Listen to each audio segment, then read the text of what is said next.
તો વિદ્યાર્થી મિત્રો, આપણે ઉદાહરણ નંબર 10ની વાત કરીએ. જો બે વિદ્યુતભારો ±10 માઇક્રોકુલમ એકબીજાથી 5 mm અંતરે મૂકેલા છે. તો બે વિદ્યુતભારો છે, એક ધન વિદ્યુતભાર અને બીજો ઋણ વિદ્યુતભાર. બંનેના મૂલ્યો સરખા છે અને બે વિજાતીય વિદ્યુતભારો છે, એકબીજાથી 5 mm અંતરે મૂકેલા છે. તો પછી વિદ્યુત ડાયપોલની થિયરી યાદ કરો. આ શું બની જશે? વિદ્યુત ડાયપોલ બનશે. બે વિદ્યુતભારો વચ્ચેનું અંતર 5 mm છે. તો આકૃતિમાં દર્શાવ્યા મુજબ અહીંયા બે આકૃતિ આપી દીધી છે. જુઓ તમને. તો આકૃતિમાં દર્શાવ્યા મુજબ પહેલી આકૃતિમાં જુઓ, આ બે વિદ્યુતભારો, એક -10 માઇક્રોકુલમ, બીજો +10 માઇક્રોકુલમ. આ બે વિદ્યુતભારો વચ્ચેનું અંતર કેટલું આપ્યું છે? 5 mm આપેલું છે. અહીંથી કેટલા અંતરે? ડાયપોલના અક્ષ ઉપર. તો આ બે વિદ્યુતભારોને આ જોડતી રેખા એ વિદ્યુત ડાયપોલનો શું કહેવાય? અક્ષ કહેવાય. આ અક્ષ ઉપર કેન્દ્રથી કેટલા અંતરે? 15 સેન્ટીમીટર અંતરે આવેલા બિંદુ P આગળ વિદ્યુત ક્ષેત્ર શોધો. એટલે કે ડાયપોલના અક્ષ ઉપર મળતું વિદ્યુત ક્ષેત્ર શોધો. તો દાખલો વ્યવસ્થિત સમજી લો. આ બે વચ્ચેનું અંતર કેવું છે? mmના ક્રમમાં છે. જો અહીંયા લખેલું જ છે. જુઓ, બે વિદ્યુતભારો વચ્ચેનું અંતર mmના ક્રમમાં છે. હવે આ બે વિદ્યુતભારો વચ્ચેનું અંતર 2a કહેવાય. 2aનું અડધું અંતર એટલે a કહેવાય. એની કિંમત શેમાં મળશે? બોલો. તો અહીંયા આપણે જો એની કિંમત લઈએ તો એની કિંમત શેમાં મળે છે? બોલો. 5 mmના અડધા કેટલા? તો 2.5 mm. 2.5 mm એટલે શું લખાય? 2.5 × 10⁻1 સેન્ટીમીટર થાય કે નહીં? તો આનું એનું મૂલ્ય કેટલું છે? તો 2.5 × 10⁻1 સેન્ટીમીટર છે. હવે કેન્દ્રથી આ અંતર કેટલું છે? તો કેન્દ્રથી બિંદુ Pનું અંતર 15 સેન્ટીમીટર છે. હવે આ 15 સેન્ટીમીટર અને આ અંતર mmમાં છે અને આ અંતર સેન્ટીમીટરમાં છે, ત્યારે એનું મૂલ્ય mmમાં છે. તો હવે આના માટે તમે શું કહેશો? એની કિંમત R થાય. આ અંતરનો હું R વડે દર્શાવું. અહીંથી આટલા સુધીના અંતરનો જો હું R વડે દર્શાવું તો Rની કિંમત એ કરતાં મોટી છે. અને જો Rની કિંમત એ કરતાં મોટી હોય તો અક્ષ ઉપર મળતા વિદ્યુત ક્ષેત્રનું સૂત્ર તમને ખબર હોવી જોઈએ. તો અક્ષ ઉપર મળતા વિદ્યુત ક્ષેત્રનું સૂત્ર આપણે આ રીતે લખીએ છીએ: E = 2kP/r3. આ સૂત્રનો આપણે ઉપયોગ કરીશું. જ્યાં P એ શું છે? ડાયપોલ મોમેન્ટ છે. Pની જગ્યાએ શું લખાય? P = 2aq લખાય. P બરાબર શું લખીશું? 2aq. તો એ વખતે અક્ષ ઉપર મળતા વિદ્યુત ક્ષેત્રનું સૂત્ર કયું આવે? તો E = 2kP/r3 આવે. જ્યાં Pની કિંમત કેટલી લેવાની? 2aq લેવાની. કેટલી લેવાની? 2aq. ચલો, ખબર પડી એટલા સુધી? તો આમ ડાયપોલના અક્ષ ઉપર મળતા વિદ્યુત ક્ષેત્રનું સૂત્ર આ છે. તો પહેલાં આપણે શું કરીશું? ડાયપોલ મોમેન્ટ શોધી કાઢીએ, જેની આમાં જરૂર પડે છે. આરની કિંમત એ કરતાં મોટી હોવાના લીધે આપણે આ સૂત્રનો ઉપયોગ કરીશું. અક્ષ માટે 2kP/r3 આવે. વિષુવ રેખા માટે શું આવશે? kP/r3 આવે. આવું આપણે ડાયપોલના અક્ષ ઉપર મળતા વિદ્યુત ક્ષેત્રની થિયરીમાં ભણી ચૂક્યા અને વિષુવ રેખા પર મળતા વિદ્યુત ક્ષેત્રની થિયરીમાં આવું આપણે ભણી ચૂક્યા છીએ. તો એ સૂત્રનો અહીંયા આપણે ઉપયોગ કરવાનો છે. હવે જુઓ, બીમાં શું કીધું છે? આકૃતિમાં બીમાં દર્શાવ્યા મુજબ ઓમાંથી પસાર થતી, તો આ ઓમાંથી પસાર થતી અને ડાયપોલના અક્ષને લંબ, તો આ લંબ રેખા ઉપર આવેલા બિંદુ Q આગળ વિદ્યુત ક્ષેત્ર શોધો. તો Q પણ કેવું છે? બોલો. તો Q એ વિષુવ રેખા પરનું બિંદુ થયું. અહીંયા આ અંતર 15 સેન્ટીમીટર છે. એટલે Rની કિંમત એ કરતો કેવી છે? તો મોટી છે. Rની કિંમત એ કરતાં મોટી હોય તો વિષુવ રેખા પર મળતા વિદ્યુત ક્ષેત્રનું સૂત્ર કયું આવે? E = kP/r3. તો અહીંયા E = kP/r3 લખીશું. અહીંયા E = 2kP/r3. ચલો, આ બંને સૂત્રનો ઉપયોગ કરીશું. પણ અહીંયા મળતું, જો આપણે જ્યારે થિયરી ચલાવી વખતે વાત કરી હતી કે વિષુવ રેખા પર મળતા વિદ્યુત ક્ષેત્રની દિશા કઈ બાજુ હોય? તો ડાયપોલ મોમેન્ટની વિરુદ્ધ દિશામાં હોય. ડાયપોલ મોમેન્ટ ઋણથી ધન તરફ હોય એટલે ડાયપોલ મોમેન્ટની દિશા થઈ. એટલે ડાયપોલ મોમેન્ટની વિરુદ્ધ દિશામાં હશે. જ્યારે અક્ષ ઉપર મળતા વિદ્યુત ક્ષેત્રની દિશા કઈ બાજુ હોય? તો ડાયપોલ મોમેન્ટની દિશામાં હોય. તો આટલું યાદ રાખવાનું. અક્ષ ઉપર મળતા વિદ્યુત ક્ષેત્રની દિશા કઈ બાજુ હશે? બોલો. તો અહીંયા ડાયપોલ મોમેન્ટની દિશામાં છે. તો અહીંયા બિંદુ P માટે વિદ્યુત ક્ષેત્રની દિશા કઈ બાજુ હશે? તો ડાયપોલ મોમેન્ટની દિશામાં છે. તો અહીંયા તમે દિશા લખી શકો ડાયપોલ મોમેન્ટની દિશામાં. અને જ્યારે અહીંયા તમે શું લખશો? બોલો. ડાયપોલ મોમેન્ટની વિરુદ્ધ દિશામાં. તો હવે આપણે આ દાખલો ગણીશું. તો જુઓ, અહીંયા ધ્યાન આપો. તો પહેલાં ડાયપોલના અક્ષ માટે તો આપણે લખી દઈએ ડાયપોલના અક્ષ માટે.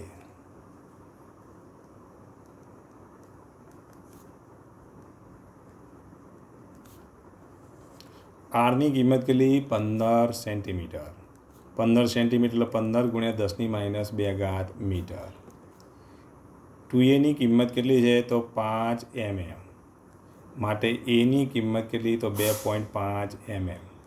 અને 2.5 mm એટલે શું લખીશું 2.5 ગુણ્યા 10⁻³ મીટર. અહીંયા આર ડબલ ગ્રેટર દેન એ થાય છે. હવે ડાયપોલ મોમેન્ટ પીની કિંમત જો લખીએ તો પી બરાબર 2aq. 2aની કિંમત 5. વિદ્યુતભારનું મૂલ્ય આપી દીધું છે. વિદ્યુતભારનું મૂલ્ય કેટલું છે તો 10 માઇક્રોકુલમ. તો અહીંયા આપણે ક્યુની કિંમત લખી દઈએ 10 માઇક્રોકુલમ. 10 માઇક્રોકુલમ એટલે કેટલા થાય બોલો? 10 માઇક્રોકુલમ એટલે 10⁻5 કુલમ. કારણ કે 10 ગુણ્યા 10⁻6 એટલે કેટલા લખીશું 10⁻5 કુલમ. તો અહીંયા 5 mm તો 5 mm એટલે 5 ગુણ્યા 10⁻³ મીટર. તો 5 ગુણ્યા 10⁻³ અને ક્યુની કિંમત 10⁻5. આનું સાદુરૂપ આપીએ તો ડાયપોલ મોમેન્ટની કિંમત કેટલી મળશે 5 ગુણ્યા 10⁻8 ન્યૂટન કુલમ ઇન્ટુ મીટર. આ ડાયપોલ મોમેન્ટ મળી, પીની કિંમત મળી. ચલો પીની કિંમત આપણને આટલી મળી ગઈ. હવે ડાયપોલના અક્ષ ઉપર આર ડબલ ગ્રેટર દેન એ માટે ડાયપોલના અક્ષ ઉપર મળતું વિદ્યુત ક્ષેત્ર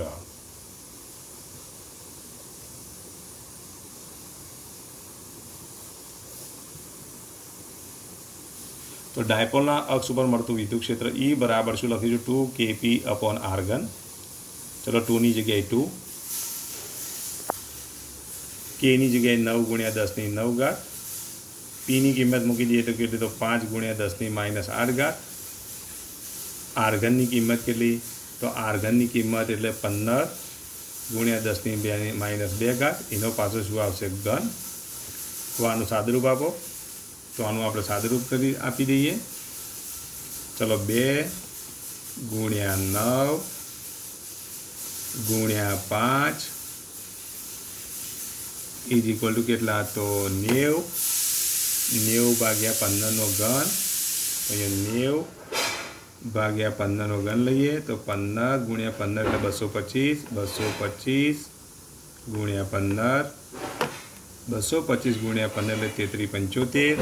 90 ભાગ્યા 33 75 ગુણ્યા 10⁹ 10⁻8 એટલે 10⁻1 અને 10⁻2 અને 3 એટલે 10⁻100. તો ઉપર જાય તો 10⁻7 થાય. તો 90 ભાગ્યા 33 75.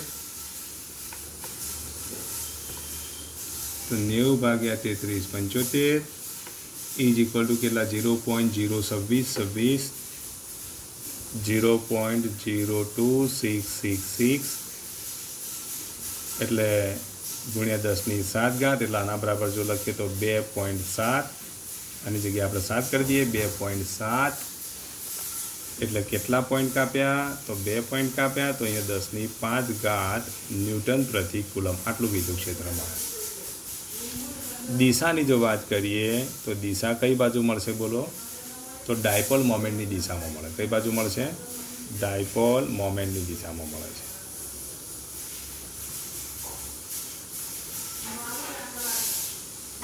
તો વિદ્યુત ક્ષેત્રની દિશા કઈ બાજુ છે ડાયપોલ મોમેન્ટની દિશામાં છે. તો આટલું વિદ્યુત ક્ષેત્ર આપણને ડાયપોલના અક્ષ ઉપર મળ્યું. તમે ડાયપોલ મોમેન્ટની દિશાની જગ્યાએ બીથી પીની દિશા કહો તો ચાલે ને. ડાયપોલ મોમેન્ટની દિશા એટલે બીથી પીની દિશા લખો તો પણ ચાલે. તો અહીંયા આપણે શું લખીશું બીથી પીની દિશામાં. કઈ બાજુ બીથી પીની દિશામાં મળે છે. તો ડાયપોલ મોમેન્ટની દિશામાં એટલે બીથી પીની દિશામાં આપણને આટલું વિદ્યુત ક્ષેત્ર મળે. હવે આપણે આ તો ડાયપોલના અક્ષ માટેની વાત કરીએ. હવે આપણે વિષુવરેખાની વાત કરીએ. હવે આપણે વિષુવરેખા માટેની વાત કરીએ તો અહીંયા એ બી અહીંયા બિંદુ ક્યુ આગળ એટલે વિષુવરેખા પર આવેલું બિંદુ છે. આ ડાયપોલના અક્ષને લંબ છે તથા કેન્દ્રમાંથી પસાર થતી રેખા છે. એટલે આ રેખાને આપણે શું કહીશું વિષુવરેખા કહીએ. હવે વિષુવરેખા પર બિંદુ ક્યુ આગળ આપણે વિદ્યુત ક્ષેત્ર શોધવું છે. આ -10 માઇક્રોકુલમ આ +10 માઇક્રોકુલમ વિષુવરેખા પર આવેલા બિંદુ ક્યુ આગળ વિદ્યુત ક્ષેત્ર શોધવું છે. આરની કિંમત આપી દીધી કેટલી તો 15 સેન્ટીમીટર એટલે 15 × 10⁻² મીટર. એ બરાબર કેટલા તો 2.5 mm. 2.5 mm એટલે શું લખીશું? 2.5 × 10⁻³ મીટર. ડાયપોલ મોમેન્ટ P બરાબર શું લખીશું? 2AQ. તો આગળના દાખલામાં આપણે ગણી કાઢ્યું તો 2AQની કિંમત કેટલી મળી હતી? તો 2AQની કિંમત 5 × 10⁻8. તો ડાયરેક્ટ અમુક કિંમત મૂકી દઉં છું. 5 × 10⁻8 કુલમ ઇન્ટુ મીટર. આટલી માહિતી આપણને મળી હતી. હવે વિદ્યુતભાર Qનું મૂલ્ય ખબર છે. Qની કિંમત કેટલી? તો 10⁻8 કુલમ છે. આ માહિતી પણ આપેલી છે. તો અહીંયા પણ R double greater than A છે, એટલે વિષુવ રેખા પર મળતું વિદ્યુત ક્ષેત્ર.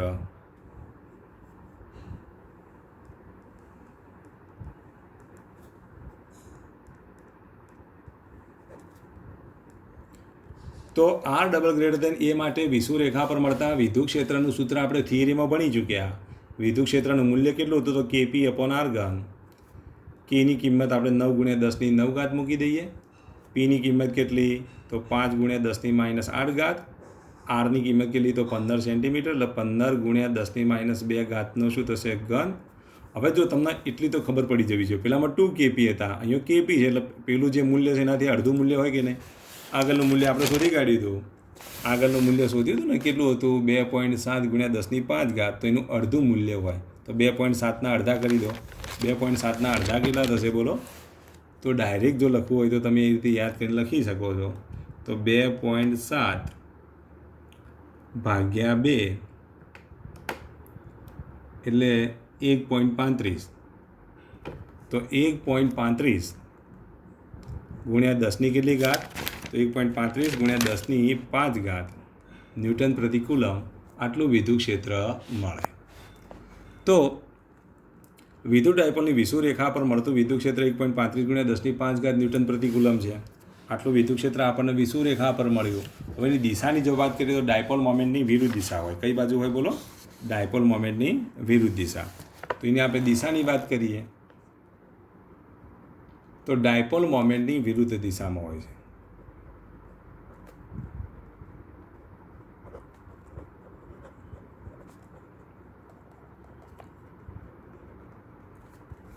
એટલે B થી A તરફ હોય છે. કઈ બાજુ હોય છે? B થી A તરફ. B થી A તરફ હોય છે. તો અહીંયા દિશા ડાયપોલ મોમેન્ટની વિરુદ્ધ દિશામાં છે, B થી A તરફ. જ્યારે પહેલામાં દિશા કઈ બાજુ હતી? ડાયપોલ મોમેન્ટની દિશામાં હતી. તો વિષુવ રેખા પર મળતું વિદ્યુત ક્ષેત્રમાં આપણે નિશાની ખબર થિયરીમાં અહીંયા આગળ નિશાની માઇનસ કરતા કેમ? અહીંયા જ્યારે આપણે સદી સ્વરૂપે દર્શાવીએ ને તો આગળ નિશાની માઇનસ આવે. થિયરી યાદ કરવા માઇનસ નિશાની શું દર્શાવે? ડાયપોલ મોમેન્ટની વિરુદ્ધ દિશા બતાવે. એટલે આ ડાયપોલ મોમેન્ટની દિશા કઈ બાજુ હોય? તો ઋણથી ધન તરફ હોય, આમ હોય. તો અહીંયા વિદ્યુત ક્ષેત્ર એની વિરુદ્ધ દિશામાં મળે. તો એ વિદ્યુત ક્ષેત્ર કઈ બાજુ મળશે? તો આમ ઋણ દિશામાં મળે. અહીંયા ડાયપોલ મોમેન્ટની દિશા તો આ એની વિરુદ્ધ દિશા, એટલે આમ મળે. ખબર પડી કે નહીં? તો આ વિરુદ્ધ દિશામાં મળે છે, એટલે આ દિશા ખાસ દર્શાવવાની. ચાલો, તો આ એક્ઝામ્પલ સરસ છે, મોસ્ટ ટાઈમપી છે, માટે આટલું એક્ઝામ્પલ તમારે તૈયાર કરી દેવાનું. હવે આપણે ઉદાહરણ નંબર 11ની ચર્ચા કરીશું. આકૃતિમાં બતાવ્યા પ્રમાણે તો આકૃતિ આપી દીધી છે. જુઓ, આવો એક સમઘન આપી દીધો છે, જેની બાજુનું માપીએ છીએ. આવો એક સમઘન છે. આ સમઘનને કોઈ એક વિદ્યુત ક્ષેત્રમાં મૂકેલ છે. વિદ્યુત ક્ષેત્રનો એક્સ ઘટક આ રીતે આપેલ છે, α(x⁴1/2). એટલે વિદ્યુત ક્ષેત્ર આમ એક્સ અક્ષની દિશામાં છે, કારણ કે એનો એક ઝેડ ઘટક અને વાય ઘટક બંને શૂન્ય છે. ઝેડ ઘટક અને વાય ઘટક શૂન્ય હોય તો વિદ્યુત ક્ષેત્ર એક જ દિશા છે, અને એ દિશા કઈ છે? તો એક્સ અક્ષની ધન દિશા છે. આમ એક્સ અક્ષની ધન દિશામાં રીતે વિદ્યુત ક્ષેત્ર આપી દીધું છે, એવું પક્ષમાં આપી દીધું છે. વિદ્યુત ક્ષેત્રનું સૂત્ર છે α(x⁴1/2). જેમ જેમ એક્સ વધે તેમ તેમ વિદ્યુત ક્ષેત્રનું મૂલ્ય વધે, જેમ જેમ એક્સ ઘટે તેમ તેમ વિદ્યુત ક્ષેત્રનું મૂલ્ય ઘટે. આલ્ફાનું મૂલ્ય 800 ન્યૂટન કુલમ પ્રતિ મીટર ⁴1/2 આ અચળ કિંમત આપી દીધી છે. તો આ ઘનનું ફ્લક્સ શોધો. તો આ ઘન સાથે સંકળાયેલું આપણે ફ્લક્સ શોધવાનું છે. ઘનની અંદરની બાજુનો વિદ્યુતભારની ગણતરી કરો તો અંદરની બાજુનો આપણે વિદ્યુતભાર ગણવાનો છે. એ બરાબર કેટલા લેવાના? 0.1 મીટર લેવાનો. તો આખો દાખલો વ્યવસ્થિત સમજી લો. અહીંથી આ અંતર એ આપેલું છે, એટલે આ સપાટી માટેનું અંતર એ છે. તો આ સપાટી માટેનું અંતર કેટલું થશે? અહીંથી એ હોય અને આ પણ એ છે, તો એ વત્તા એટલે અહીંથી આટલું અંતર કેટલું થશે? 2a થાય. હવે જો આ સપાટી બાકીની 4 સપાટીઓ માટે તો વિદ્યુત ક્ષેત્રની દિશા એ પૃષ્ઠના ક્ષેત્રફળની લંબ દિશા હોવાથી ફ્લક્સ હોય સંકળાયેલું જ ના હોય. કેમ? કારણ ફ્લક્સનું સૂત્ર આપણે આ રીતે લખીએ ને, ફાઈ બરાબર EA cos θ. હવે તમે વિચારો, અહીંયા લંબ દિશા થશે, આ ક્ષેત્રફળનો સદિશ, આ વિદ્યુત ક્ષેત્રનો સદિશ એકબીજાને લંબ રૂપે થાય કે નહીં? એટલે આ સપાટી સાથે ઉપરની સપાટી સાથે સંકળાયેલ ફ્લક્સ શૂન્ય, નીચેની સપાટી સાથે સંકળાયેલું ફ્લક્સ પણ કેટલું? શૂન્ય. ત્યાર પછી પાછળની સપાટીને આગળની સપાટી સાથે સંકળાયેલું ફ્લક્સ પણ કેટલું? શૂન્ય. ખાલી આ એક અને આ બે જે શેડ કરેલી જે છે ને, તો આ બંને જ સપાટીઓ આગળ સંકળાયેલું ફ્લક્સ આપણને મળે, કારણ કે વિદ્યુત ક્ષેત્રની દિશામાં છે. અહીંયા આપણે ક્ષેત્રફળનો સદિશ દોરો તો આમ દોરાય, અહીંયા ક્ષેત્રફળનો સદિશ દોરો તો આ રીતે દોરાય. જો અહીંયા આ દિશામાં ક્ષેત્રફળનો સદિશ દોરાય છે, દિશામાં ક્ષેત્રફળનો સદિશ દોરાય તો θ બરાબર અહીંયા 0 થાય. અહીંયા એની વિરુદ્ધ દિશામાં ક્ષેત્રફળનો સદિશ દોરાય છે, અને વિરુદ્ધ દિશામાં જો ક્ષેત્રફળનો સદિશ દોરાય તો θ બરાબર 180 થાય. તો અહીંયા સંકળાયેલું ફ્લક્સની દિશા અને વિદ્યુત ક્ષેત્રની દિશા, એટલે ક્ષેત્રફળના સદિશની દિશા અને વિદ્યુત ક્ષેત્રની દિશાઓ પરસ્પર વિરુદ્ધ છે. જ્યારે અહીંયા ક્ષેત્રફળના સદિશની દિશા અને વિદ્યુત ક્ષેત્રની દિશા કેવી છે? સમાન છે. હંમેશા ક્ષેત્રફળનો સદિશ કઈ રીતે દોરાય? તો પૃષ્ઠને લંબ બહારની તરફ દોરાય. કદને ઘેરે તો આમ બહારની તરફ કહેવાય, આ બહારની તરફ કહેવાય. એટલે આ ક્ષેત્રફળનો સદિશ, આ વિદ્યુત ક્ષેત્રનો સદિશ, બંને વચ્ચેનો ખૂણો 180 અંશ થાય. અહીંયા બંને વચ્ચેનો ખૂણો કેટલો થાય? તો 0 અંશ થાય. કેટલો થાય? 0 અંશ થાય. તો પછી આ સમઘન સાથે સંકળાયેલું આપણે ફ્લક્સ શોધવાનું છે. તો આ બંનેની દિશાઓ પરસ્પર લંબ હોવાથી આની સાથે સંકળાયેલ ફ્લક્સ શૂન્ય, અહીંયા પણ લંબ હોવાથી શૂન્ય, ઉપર નીચે પાછળની બાજુ આગળની બાજુ શૂન્ય. ખાલી આ બંને માટે આપણે ફ્લક્સ શોધવાનું થાય. તો હવે એ ફ્લક્સ શોધવા માટે અહીંયા ધ્યાન આપો, આ એક સપાટી અને આ બીજી સપાટી સાથે સંકળાયેલ આપણે ફ્લક્સ લેવાનું છે. હવે આ બે સપાટી સાથે સંકળાયેલ ફ્લક્સ શોધવા માટે અહીંયા ધ્યાન આપો. પ્રથમ આ સપાટીને 1 વડે દર્શાવીએ, આ સપાટીને 2 વડે દર્શાવીએ. તો સપાટી 1 માટે વિદ્યુત ક્ષેત્રનું મૂલ્ય E બરાબર, સૂત્ર કયું છે? α(x)1/2. આલ્ફાની જગ્યાએ આપણે આલ્ફા લખીએ, પણ એક્સની જગ્યાએ શું લખીશું? A(1/2), કારણ કે પહેલી સપાટી ઉગમ બિંદુથી કેટલા અંતરે છે? એ અંતરે છે. તો α(A)(1/2) આટલું આપણને શું મળશે? વિદ્યુત ક્ષેત્ર મળે. ક્ષેત્રફળ કેટલું થશે? તો આ સપાટી તો બાજુનું માપીએ છીએ, તો ક્ષેત્રફળ એ બરાબર લંબાઈ ગુણ્યા પહોળાઈ, એટલે આ તો ચોરસ છે. ચોરસનું ક્ષેત્રફળ કેટલું થશે? તો A². થીટાની કિંમત કેટલી? તો 180 અંશ, કારણ કે બંનેની દિશાઓ પરસ્પર વિરુદ્ધ છે. તો પહેલું ફ્લક્સ φ1 બરાબર શું લખીશું? EA cos θ. એની કિંમત α(A)(1/2), એની કિંમત A², cos θની કિંમત કેટલી? તો cos 180. તો આના બરાબર જો લખીએ તો આલ્ફા જો 1/2 ને 2, તો A(1/2) વત્તા 2, cos 180ની કિંમત -1. તો આની કિંમત કેટલી મળશે? α(A)(2) ગુણ્યા 2 4 ને 1 5, 5/2 મળે. અને આગળ નિશાની કેવી આવશે? માઇનસ. તો આપણને φ1 મળ્યા. તો પહેલી સપાટી સાથે સંકળાયેલ ફ્લક્સ φ1 બરાબર શું લખીશું? α(A)(5/2) મળે. હવે સપાટી 2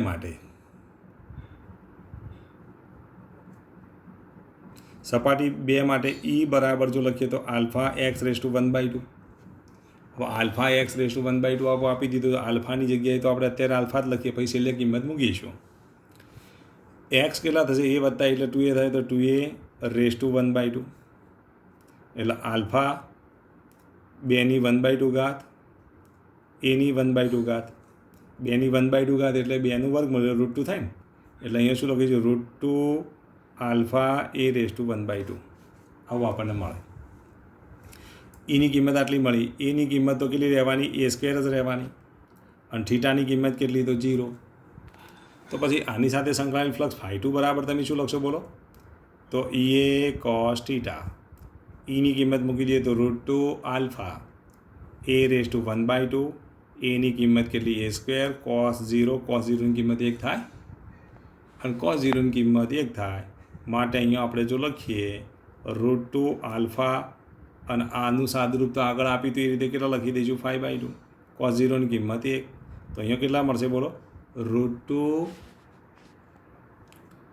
α(A)(5/2) મળે. આ φ2 મળ્યા. હવે φ શોધવાના છે. તો φ બરાબર φ1 વત્તા φ2. બંનેનો સરવાળો કરો તો સમઘન સાથે સંકળાયેલ ફ્લક્સ મળી જશે. φ1ની કિંમત આટલી છે. φ2ની કિંમત લખી દઈએ. φ1ની કિંમત તો -α(a)(5/2 વત્તા √2α(a)(5/2. એટલે આમાં α(a)(5/2 કોમન નીકળશે. તો અહીંયા શું રહેશે? √2 - 1. તો આટલું ફ્લક્સ સંકળાયેલ હોય. હવે આ ફ્લક્સની કિંમત જો શોધવાની કીધી હોય તો કિંમતમાં જુઓ, આલ્ફાની કિંમત કેટલી લેવાની છે? 800 લેવાની છે. એની કિંમત 0.1 લેવાના છે. તો ફાઈની કિંમત કેટલી મળશે? 800. એની કિંમત 0.1ની કેટલી ઘાત? તો 5/2 ઘાત. અને અહીંયા √2 ની કિંમત 1.41. √2ની કિંમત કેટલી? 1.41 ઓછા 1. ચલો આ બધાને સાદુરૂપ આપો તો 800 0.1ની 5 ઘાત ભાગ્યા કેટલા લેવાના? 2. કારણ કે જો અહીંયા એની કિંમત કેમ તમે 0. અહીંયા કીધું જ છે પક્ષમાં જુઓ, એ બરાબર 0.1 મીટર લો. તો એ કિંમત અહીંયા આપણે મૂકી દીધી. એની કિંમત 0.1, તો 0.1/5/2. √2ની કિંમત 1.41 - 1. 1.41 - 1 એટલે 0.41. 0.1ની 5/2 ઘાત કરો તો 0.1ની 5/2 ઘાત કેટલી થશે બોલો? તો 0.1ની 5 ઘાત કરો. પહેલાં શું કરો? 0.1નું વર્ગમૂળ લઈ લઈએ, પછી એની 5 ઘાત કરી દઈએ. તો 0.1 ગુણ્યા 0.1 ગુણ્યા 0.1 કેટલી વખત? 5 વખત કરવાની. જે કિંમત આવે એનું વર્ગમૂળ લઈ લેવાનું. આવડશે? 0.1 ગુણ્યા 0.1 0.1 કેટલી વખત? તો 5 વખત. 0.1 ગુણ્યા 0.1 ગુણ્યા 0.1 ગુણ્યા 0.1 ગુણ્યા 0.1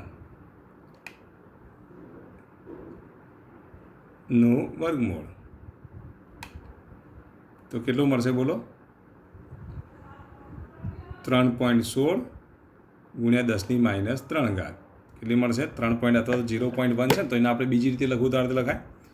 0.1 એટલે 10ની -1 ઘાત થાય કે નહીં? એ સારું, 10ની -1 ઘાત ⁵5/2. અને આ 1.41માંથી 1 જાય તો 0.41 થશે. 10ની -5/2 ઘાત તો કેટલા થશે બોલો? 800. 10ની -5 ઘાત 10ની -5 ઘાત થશે ભાગ્યા એનું વર્ગમૂળ લો. હવે 10ની -5 ઘાતનું જો વર્ગમૂળ લેવું હોય તો આપણે શું કરીએ? એનું વર્ગમૂળ 1/2 ઘાત છે. તો આનું સાદુરૂપ આપવું તો કઈ રીતે આપીશું? તો આનું આપણે સાદુરૂપ આપીએ તો 5/2 ઘાત થાય ને. તો 10ની 5/2 ઘાત આ બરાબર એના કરતો તો આપણે સીધું જ ગણીએ. જુઓ 0. આ સ્ટેપ અત્યારે જવા દઈએ. અહીંયા જો શું લખીશું? 800. 0.1ની 5 ઘાત એટલે કે 0.1 ગુણ્યા 0.1 ગુણ્યા 0.1 કેટલી વખત? 5 વખત કરો. પછી એનું વર્ગમૂળ લઈ લેવાનું. એટલે 0.1 ગુણ્યા 0.1 કેટલી વખત? તો 5 વખત. જો આ રીતે દેખાય છે ને? 0.1 ગુણ્યા 0.1 ગુણ્યા 0.1 ગુણ્યા 0.1 ગુણ્યા 0.1 જે મળે એનું વર્ગમૂળ લઈ લો. વર્ગમૂળ લેવાથી આટલી કિંમત મળશે. તો એ કિંમત મૂકી દઈએ અહીંયા. 0.00316 અને ગુણ્યા 0.41. તો ગુણ્યા 800 ગુણ્યા 0.41 એટલે કેટલા મળશે? 1.037 આટલું ફ્લક્સ મળે. હવે ફ્લક્સનો એકમ કયો? ફ્લક્સનો એકમ આવડવું જોઈએ. તો ન્યૂટન મીટર પ્રતિ કુલમ. તો આટલો ફ્લક્સ મળે આપણને.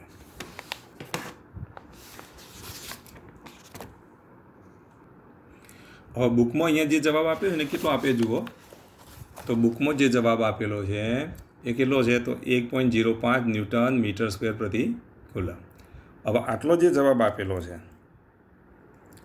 આ જે જવાબ આપ્યો છે એ જવાબમાં અહીંયા શું કીધું છે કે જે આપણે અહીંયા કિંમત જે લીધી 0.0036 અહીંયા આપણે ખરેખર તો √2ની કિંમત કેટલી થાય? તો √2ની કિંમત 1.41 ના થાય. તમે √2ની કિંમત લો તો 1 પોઈન્ટ પાછળ અંક આપશે હવે એનો ગુણાકાર કરીએ ને તો અહીંયા કિંમત જે છે એ 0.037ને બદલે 0.05 આવે.